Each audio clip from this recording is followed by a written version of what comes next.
सनी जी, करनाल से। राधे राधे महाराज जी। महाराज जी, अ, जब हम ग्रस्त जीवन में रहते सीमित भजन करते हैं, तो क्या हम अगर किसी ज्यादा भजनानंदी प्रभु स्वरूप साधु संतों की सेवा भाव से करते हैं, तो क्या उनके भजनों का पुण्य का कुछ फल हमें भी हाँ, मिलता है महाराज? बिल्कुल बिल्कुल। अगर संत से संभाषण श्रद्धा पूर्वक कर ले तो उस दिन के भजन करने का 6वां हिस्सा उसको मिल जाता है। संभाषण, जैसे प्यार से हम श्रद्धा पूर्वक दैन्य भाव से किसी संत से संभाषण कर ले तो उस दिन जो संत का भजन हुआ है उसका 6वां हिस्सा उसको मिल जाता है। फिर कहीं उनका चरणोदक उतारें, उनकी आरती करें, उनको बैठाल के भोजन पवावें और मृदु भाषण से उनकी स्तुति करें, तब तो क्या कहना है इसे। ये तो सीधे भगवत प्राप्ति का उपाय है, सीधे भगवत प्राप्ति का उपाय है। हरि को निज यस ते अधिक भक्तन यस पर प्यार। भगवान को अपने से अधिक अपने भक्तों की पूजा, अपने भक्तों का दुलार, अपने भक्तों का सम्मान प्रिय है। जो भगवान को रिझाना चाहता है वो भक्त को प्यार कर ले तो निश्चित भगवान उसके अधीन हो जाते हैं। भक्त आराधना से भगवान बहुत जल्दी प्रसन्न होते हैं। हमारे यहाँ भक्तमाल में वर्णन है कि भगवान है गर्भस्थ शिशु और संत है माँ। तो जैसे बच्चे को पुष्ट करना हो तो माँ को अच्छा अच्छा पवा दो तो बच्चे को अपने आप पोषण हो जाएगा। ऐसे गर्भस्थ शिशु की तरह भगवान है और उस गर्भस्थ शिशु की माँ स्वरूप संत है। अगर संतों को पवा दो तो उनके हृदय में विराजमान भगवान प्रसन्न हो जाते हैं। तो संतों की सेवा तो पर है कठिन, संत सेवा है कठिन। बड़े विलक्षण विलक्षण भाव के संत होते हैं। कोई कोई आचार्य कोटि के होते तो कोई कोई विलक्षण कोटि के भी संत होते हैं। एक संत भगवान को एक भक्त खीर पवा रहे थे तो उनका 1 चम्मच और ले लो, मना कर दिया। उन्होंने 1 चम्मच डाल दिया और खींच के एक थप्पड़ मारा उनके। वो ऐसे गंभीर रहे। जब वो खा पी चुके तो साष्टांग दंडवत की, गांव के किनारे टिके थे, विचरण करने वाले थे।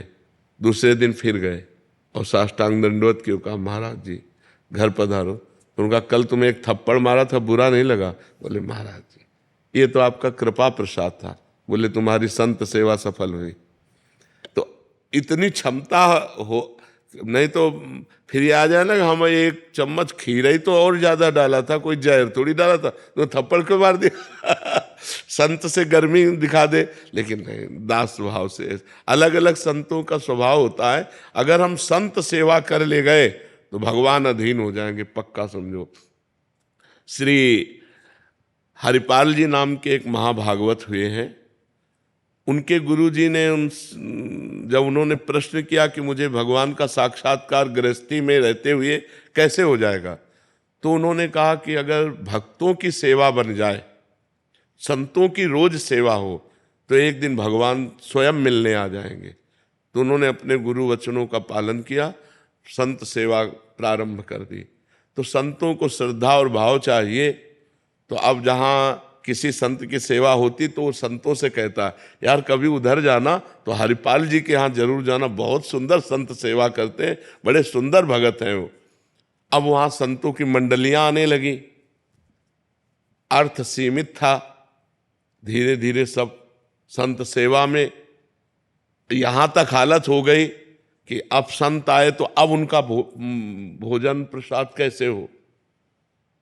तो उन्होंने विचार किया कि अब मैं चोरी करूंगा।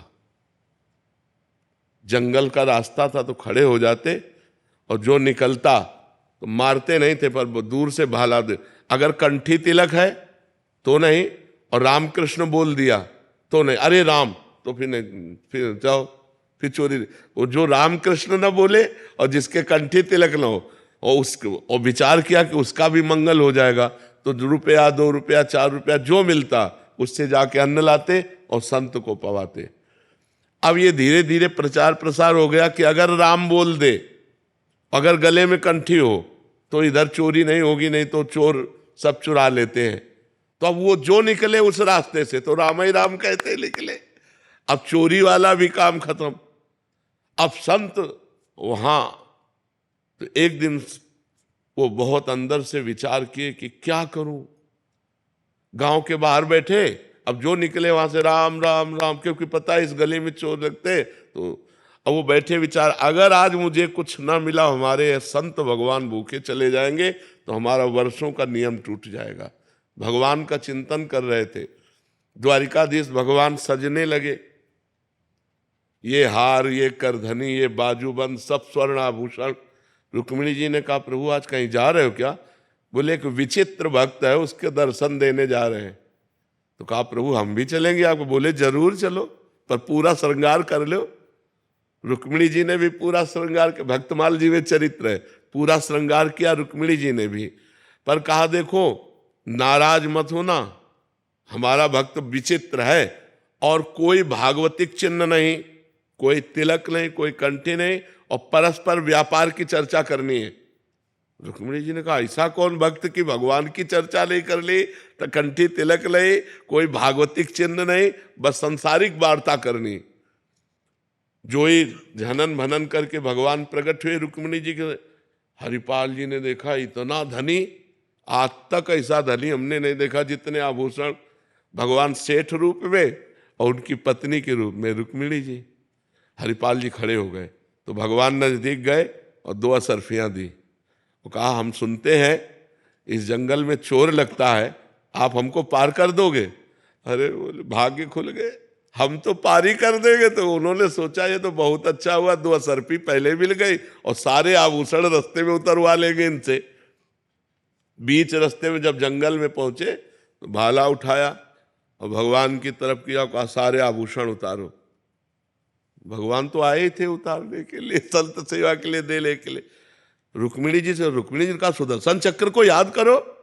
बोले इस समय सुदर्शन चक्र नहीं, बोले यही वो भक्त है जिसके लिए हम आए हैं।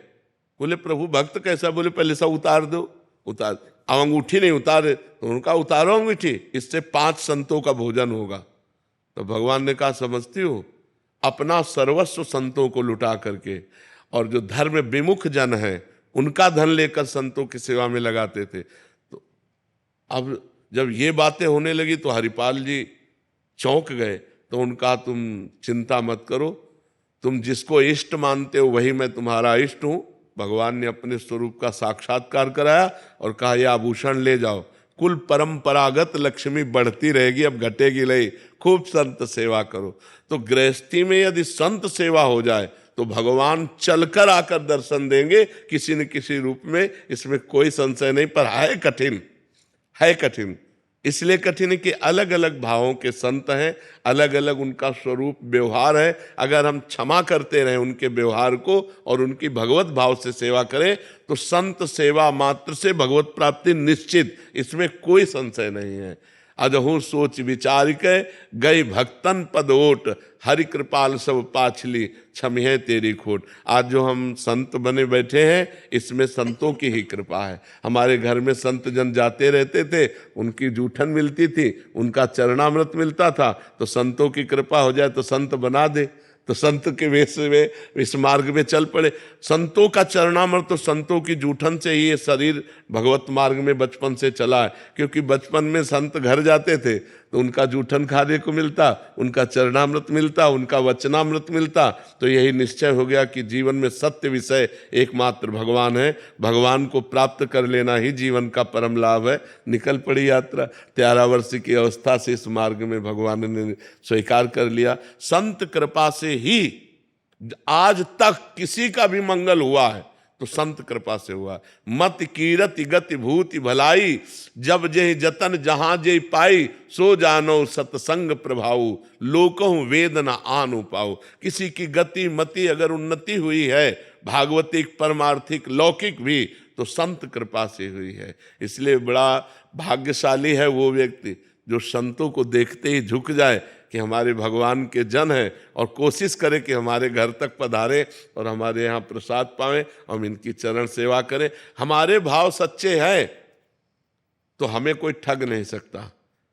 भगवान वो व्यवस्था कृपा शक्ति से करते हैं कि उसके पास वही जाएगा जो सच्चा संत होगा। क्योंकि भाव है ना आपका, तो सर्वांतर्यामी भगवान वो भाव जानते हैं। दंभी पाखंडी मिलाएंगे ही नहीं, वो उन्हीं से मिलाएंगे जो सच्चे संत भगवान के मार्ग के हैं।